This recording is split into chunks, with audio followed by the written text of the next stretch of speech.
ಪ್ರೀತಿಯುಳ್ಳ ದೇವಜನರೇ, ನಿಮ್ಮೆಲ್ಲರಿಗೂ ಯೇಸು ಕ್ರಿಸ್ತನ ಮಧುರವಾದ ನಾಮದಲ್ಲಿ ವಂದನೆಗಳು. ಶಾಲೋಮ್, ನಿಮಗೆ ಸಮಾಧಾನವಾಗಲಿ. ಈ ದಿನ ದೇವರ ವಾಕ್ಯದ ಜ್ಞಾನಕ್ಕಾಗಿರುವಂಥ ವಿಷಯ ತಿರಸ್ಕಾರ ಅಂತ್ಯವಲ್ಲ, ಆರಂಭ. ಅದಕ್ಕೆ ಆಧಾರ ವಾಕ್ಯ ನ್ಯಾಯ ಸ್ಥಾಪಕರು 11ನೇ ಅಧ್ಯಾಯ 11ನೇ ವಚನ. ಆಗ ಯೆಫ್ತಾಹನು ಗಿಲ್ಯಾದಿನ ಹಿರಿಯರ ಸಂಗಡ ಹೋದನು. ಜನರು ಅವನ ಅಧಿಪತಿಯನ್ನಾಗಿಯೂ ನಾಯಕನಾಗಿಯೂ ನೇಮಿಸಿದರು. ಮತ್ತು ಯೆಫ್ತಾಹನು ತನ್ನ ಸಂಗತಿಗಳನ್ನೆಲ್ಲ ಮಿಚ್ಪೆಯಲ್ಲಿ ಯೆಹೋವನ ಮುಂದೆ ಹರಿಕೆ ಮಾಡಿದನು. ನೋಡಿ, ಈಗ ಓದಿದ ವಾಕ್ಯ ಭಾಗದಲ್ಲಿ ಯೆಫ್ತಾಹನು ದೇವರನ್ನು ಸಂಧಿಸಲಿಕ್ಕೆ ಒಂದು ಮಿಚ್ಪೆ ಎಂಬಂಥ ಸ್ಥಳವನ್ನು ಆರಿಸಿಕೊಂಡನಂತೆ. ಅಲ್ಲಿ ಹೋಗಿ ತನ್ನ ಹೃದಯವನ್ನು ಬಿಚ್ಚಿ ದೇವರಲ್ಲಿ ಪ್ರಾರ್ಥಿಸಿದನಂತೆ. ಅದು ಸಾಧಾರಣವಾದ ಪ್ರಾರ್ಥನೆ ಆಗಿರಲಿಲ್ಲ. ಕುಗ್ಗಿದ ಮನಸ್ಸಿನಿಂದ, ಜಜ್ಜಿದ ಹೃದಯದಿಂದ ಕರ್ತನ ಸಮ್ಮುಖದಲ್ಲಿ ಯೆಫ್ತಾಹನು ಪ್ರಾರ್ಥಿಸಿದನು. ನೋಡ್ರಿ, ಈ ಯೆಫ್ತಾಹನು ತನ್ನ ಜೀವಿತದಲ್ಲಿ ಬಹಳ ವೇದನೆಯನ್ನು, ನೋವನ್ನು ಅನುಭವಿಸಿದ ಮನುಷ್ಯನು. ಅವನ ಜೀವನ ಸುಲಭವಾಗಿರಲಿಲ್ಲ. ಅವನನ್ನು ನೀನು ಪರಸ್ತ್ರೀಯ ಮಗ ಎಂಬುದಾಗಿ ಅವನ ಕುಟುಂಬದಲ್ಲಿದ್ದವರೇ ನಿಂದಿಸಿದರು.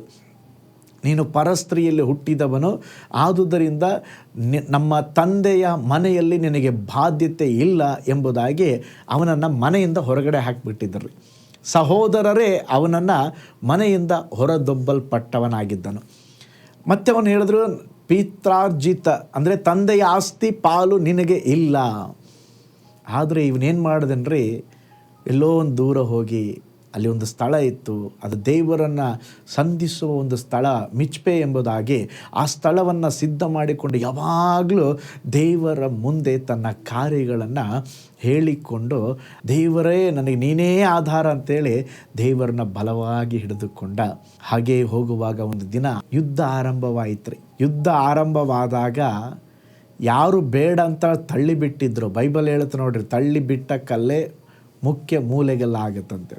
ಬೇಡ ನೀನು ಹೋಗು, ಈ ಊರು ಬಿಟ್ಟೇ ಹೋಗಂತ ಓಡಿಸಿದವರೇ ಅವನ ಬಳಿಗೆ ಬಂದು ಹೇಳ್ತಾ ಇದ್ದಾರೆ, ಈಗ ಯೆಫ್ತಾಹ ಮನಸ್ಸಲ್ಲಿ ಏನೇ ಇಟ್ಕೋಬೇಡ, ನಮಗೆ ನಾಯಕನಾಗು.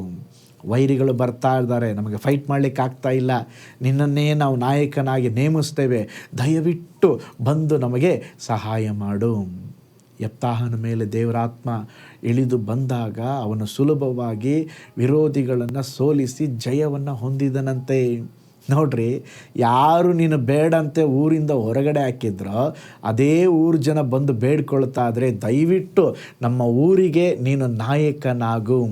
ಪ್ರೀತಿಯುಳ್ಳ ದೇವಜನರೇ, ಜನರು ನಿಮ್ಮನ್ನು ತಳ್ಳಬಹುದು, ಕುಟುಂಬವು ಸಹ ಕೆಲವೊಮ್ಮೆ ನಿಮ್ಮನ್ನು ಅರ್ಥ ಮಾಡಿಕೊಳ್ಳದೆ ಇರಬಹುದು, ಸ್ವಂತದವರೇ ನಿಮ್ಮನ್ನು ದೂರ ಇಟ್ಟಿರಬಹುದು, ನಿಮಗೆ ಅನ್ಯಾಯವಾಗಿರಬಹುದು.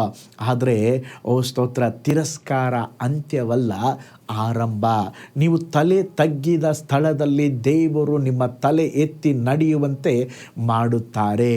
ಯಾರು ನಿಮ್ಮನ್ನು ದೂರ ತಳ್ಳಿದ್ದಾರೋ, ಇವನು ಬೇಡ ಅಂತ ಹೇಳಿದ್ದಾರೋ, ಅವರ ಮುಂದೆನೇ ದೇವರು ನಿಮ್ಮನ್ನು ಸನ್ಮಾನಿಸಲಿಕ್ಕಿದ್ದಾರೆ. ಯಾರು ತಳ್ಳಲ್ಪಡ್ತಾರೋ, ತಳ್ಳಲ್ಪಟ್ಟವರನ್ನೇ ದೇವರು ಮೇಲಕ್ಕೆ ಎತ್ತಿ ಅವರನ್ನು ಗೌರವಿಸುವ ದೇವರು. ಯೋಸೇಫನನ್ನು ನೋಡ್ರಿ, ಸಹೋದರಿಂದ ಮಾರಲ್ಪಟ್ಟ, ತಳ್ಳಲ್ಪಟ್ಟ, ಅವನ ಐಗುಪ್ತ ದೇಶದಲ್ಲಿ ಪ್ರಧಾನನಾದನು. ದಾವೀದನು ಸೌಲನಿಂದ ಹಿಂಸಿಸಲ್ಪಟ್ಟ, ಆದರೆ ಮುಂದೊಂದು ದಿನ ಅವನೇ ರಾಜನಾದನು. ಯೇಸು ಸ್ವಾಮಿ ಸಹ ಅವರು ತಿರಸ್ಕರಿಸಲ್ಪಟ್ಟರು, ಶಿಲುಬೆಗೆ ಹಾಕಿದರು, ಆದರೆ ಅವರೇ ರಕ್ಷಕರಾದರು. ಪ್ರೀತಿಯುಳ್ಳ ದೇವಜನರೇ, ತಿರಸ್ಕಾರ ಅನುಭವ ಹೊಂದಿದ್ದೀರಾ? ಅನೇಕರು ದ್ರೋಹ ಮಾಡಿದ್ದಾರೆ, ಅನೇಕರು ನಿಮ್ಮನ್ನು ಕಂಡು ಓರೆಯಾಗಿ ಹೋಗುತ್ತಿದ್ದಾರೆ. ಆದರೆ ಭಯಪಡಬೇಡ್ರಿ. ತಿರಸ್ಕರಿಸಲ್ಪಟ್ಟಂಥ ನಿನ್ನನ್ನೇ ದೇವರು ಉಪಯೋಗಿಸಲಿಕ್ಕಿದ್ದಾರೆ. ತಿರಸ್ಕರಿಸಲ್ಪಟ್ಟ ನಿನ್ನ ಜೀವಿತವನ್ನು ದೇವರು ಮಾನಿಸಲಿಕ್ಕಿದ್ದಾರೆ. ಯೆಫ್ತಾಹನ ಹಾಗೆ ನಿಮಗೂ ಸಹ ದೇವರನ್ನು ಸಂಧಿಸುವ ಒಂದು ಸ್ಥಳ ಇರಲಿ. ದೇವರ ಮುಂದೆ ನಿಮ್ಮ ಕಾರ್ಯಗಳನ್ನು ಹೇಳಿಕೊಳ್ಳ್ರೆ ಸಂಗತಿಗಳು ಬದಲಾಗುವಂಥದ್ದಾಗಿದೆ. ನೀವು ಅನಾಥರಲ್ಲ, ಕೈ ಬಿಡಲ್ಪಟ್ಟವರಲ್ಲ. ಯೇಸು ಸ್ವಾಮಿ ನಿಮ್ಮ ಜೊತೆಯಲ್ಲಿದ್ದಾರೆ. ದೇವರು ನಿಮ್ಮನ್ನು ನಡೆಸುವರು. ಕಣ್ಗಳನ್ನು ಮುಚ್ಚೋಣ, ಪ್ರಾರ್ಥನೆ ಮಾಡೋಣ. ಪರಲೋಕದಲ್ಲಿ ವಾಸ ಮಾಡುವ ನಮ್ಮ ತಂದೆಯಾದ ದೇವರೇ, ಹೇಗೆ ಸ್ವಾಮಿ ಯೆಪ್ತಾಹನನ್ನು ದೇವರೇ ಅವರ ಕುಟುಂಬದವರು ತಿರಸ್ಕರಿಸಿದರೂ ಸಹ ನೀನು ತಿರಸ್ಕರಿಸದೆ ಅವನನ್ನು ಮಾನಿಸಿದಿರಿ ಸ್ವಾಮಿ, ಸನ್ಮಾನಿಸಿದಿರಿ ಸ್ವಾಮಿ. ಅದೇ ವಿಧದಲ್ಲಿ ಇವತ್ತು ಯಾರೆಲ್ಲ ಕುಟುಂಬದಲ್ಲಿ ಸ್ತೋತ್ರ ತಿರಸ್ಕರಿಸಲ್ಪಟ್ಟಿದ್ದಾರೋ, ಸ್ತೋತ್ರ ಲೆಕ್ಕಕ್ಕುಂಟು ಆಟಕ್ಕಿಲ್ಲ ಎಂಬುದಾಗಿದ್ದಾರೋ ಅವರಿಗೆಲ್ಲ ನೀವು ದಯೆ ತೋರಿಸ್ರಿ. ಎಷ್ಟೋ ಜನರು, ಎಷ್ಟೋ ಸಹೋದರಿಯರು, ಎಷ್ಟೋ ತಾಯಿಂದರು ಸ್ವಾಮಿ ದೇವರೇ, ಅವರಿಗೊಂದು ಐಡೆಂಟಿ ಇಲ್ಲದೆ, ಸ್ತೋತ್ರ ಒಂದು ಗುರುತು ಇಲ್ಲದೆ ಅಪ್ಪ ಎಷ್ಟೋ ಕಷ್ಟಪಡುತ್ತಿದ್ದಾರೆ. ಸ್ವಂತ ಜನರಿಂದಲೇ ಎಷ್ಟೋ ಬಾಧೆಗಳು, ಎಷ್ಟೋ ಸ್ವಾಮಿ ಅವಮಾನಗಳಪ್ಪ. ಅವಮಾನ ಪಟ್ಟ ಸ್ಥಳದಲ್ಲಿ ನಿನ್ನ ಮಕ್ಕಳಿಗೆ ಒಂದು ಸನ್ಮಾನವನ್ನು ಕೊಡ್ರಿ. ತಲೆ ಎತ್ತಿ ನಡೆಯುವಂತೆ ಸ್ವಾಮಿ, ಬೇಡವೆಂಬುದಾಗಿ ಯಾರೆಲ್ಲ ತಳ್ಳಿಬಿಟ್ಟಿದ್ದಾರೋ ಅವರೇ ಬಂದು ನೀವು ಬೇಕೆಂಬುದಾಗಿ ಹೇಳಬೇಕು ಸ್ವಾಮಿ. ಆ ವಿಧದಲ್ಲಿ ಒಂದು ಅದ್ಭುತ ಮಾಡಿರಿ, ದೊಡ್ಡ ಕಾರ್ಯ ಮಾಡಿರಿ, ಯೇಸುವಿನ ಹೆಸರಿನಲ್ಲಿ ತಂದೆಯೇ, ಆಮೇನ್, ಆಮೇನ್. Price lord. ದೇವರು ನಿಮ್ಮ ಸಂಗತಿಗಳನ್ನು ಬದಲಾಯಿಸಲಿಕ್ಕಿದ್ದಾರೆ. ಯಾರೆಲ್ಲ ನಿಮ್ಮನ್ನು ತಳ್ಳಿಬಿಟ್ಟಿದ್ದಾರೋ ಅವರೇ ನಿಮ್ಮನ್ನು ಹುಡುಕೊಂಡು ಬರಲಿಕ್ಕಿದ್ದಾರೆ. ಇವರಿಂದ ಏನು ಪ್ರಯೋಜನ ಇಲ್ಲ ಎಂಬುದಾಗಿ ಹೇಳಿದವರೆಲ್ಲ ಅಯ್ಯೋ ನೀವೇ ಪ್ರಯೋಜನ ಉಳ್ಳವರಂತೇಳಿ ಬರಲಿಕ್ಕಿದ್ದಾರೆ. ದೇವರ ಅದ್ಭುತ ಮಾಡಲಿಕ್ಕಿದ್ದಾರೆ.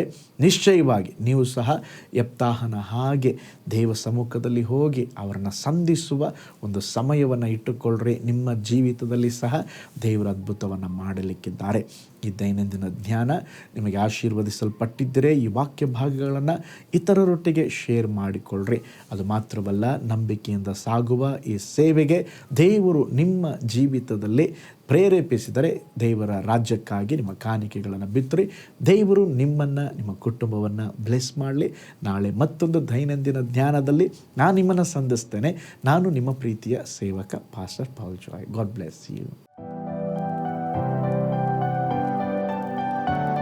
ಕರ್ತನಲ್ಲಿ ಪ್ರಿಯರೇ, ಈ ಸಂದೇಶ ಮತ್ತು ಪ್ರಾರ್ಥನೆ ನಿಮಗೆ ಆಶೀರ್ವಾದಕರವಾಗಿದ್ದರೆ, ದೇವರು ನಿಮ್ಮನ್ನು ಪ್ರೇರೇಪಿಸಿದರೆ, ನಂಬಿಕೆಯಿಂದ ಸಾಗುವ ಈ ಸೇವೆಗೆ ನಿಮ್ಮ ಅಮೂಲ್ಯವಾದ ಕಾಣಿಕೆಯನ್ನು ಬಿತ್ತಿರಿ. ಪ್ರೀತಿಯ ದೇವಜನರೇ, ವಾಯ್ಸ್ ಆಫ್ ಹೋಪ್ ಮಿನಿಸ್ಟ್ರಿಯ ವತಿಯಿಂದ ಕೋರಮಂಗಲದಲ್ಲಿ ಪ್ರತಿ ಭಾನುವಾರ ಬೆಳಿಗ್ಗೆ 9:30ಕ್ಕೆ ಕನ್ನಡ ಆರಾಧನೆ ನಡೆಯುತ್ತಿದೆ. ಆತ್ಮಭರಿತವಾದ ಆರಾಧನೆ, ಮನಮುಟ್ಟುವ ಸಾಕ್ಷಿ, ಬಲಪಡಿಸುವ ದೇವ ಸಂದೇಶ. ಬನ್ನಿ, ನಮ್ಮೊಂದಿಗೆ ಭಾಗಿಯಾಗಿ ಕರ್ತನನ್ನು ಆರಾಧಿಸಿರಿ. ನೂತನ ತಿಂಗಳ ಆಶೀರ್ವಾದ ಕೂಟ ಪ್ರತಿ ತಿಂಗಳು ಮೊದಲ ದಿನ ಸಂಜೆ 7 ಗಂಟೆಗೆ. ಪ್ರತಿ ತಿಂಗಳು 2ನೇ ಶನಿವಾರ ಬಿಡುಗಡೆ ಉಪವಾಸ ಪ್ರಾರ್ಥನೆ ಕೂಟ ಬೆಳಿಗ್ಗೆ 10:30ಕ್ಕೆ. ನಿಮಗಾಗಿ ಪ್ರಾರ್ಥಿಸಬೇಕೆ? ನಿಮಗೆ ಯಾವುದಾದರೂ ಪ್ರಾರ್ಥನೆ ಮನವಿಗಳು ಇರುವುದಾದರೆ ಕೆಳಗಿನ ನಂಬರಿಗೆ ಕರೆ ಮಾಡಿ ಅಥವಾ ವಾಟ್ಸಪ್ ಮಾಡಿ. ಈ ಆತ್ಮಿಕ ಸಂದೇಶಗಳು ನಿಮಗೆ ಆಶೀರ್ವಾದಕರವಾಗಿದ್ದರೆ ಲೈಕ್ ಮಾಡಿರಿ. ಇಂಥ ಅದ್ಭುತ ಸಂದೇಶ ಪ್ರತಿದಿನ ನೋಡಲು ಬಯಸುವುದಾದರೆ ಸಬ್ಸ್ಕ್ರೈಬ್ ಮಾಡಿ ಹಾಗೂ ಇತರರೊಂದಿಗೆ ಶೇರ್ ಮಾಡಿರಿ. ಕರ್ತನು ನಿಮ್ಮನ್ನು, ನಿಮ್ಮ ಕುಟುಂಬವನ್ನು ಆಶೀರ್ವದಿಸಲಿ.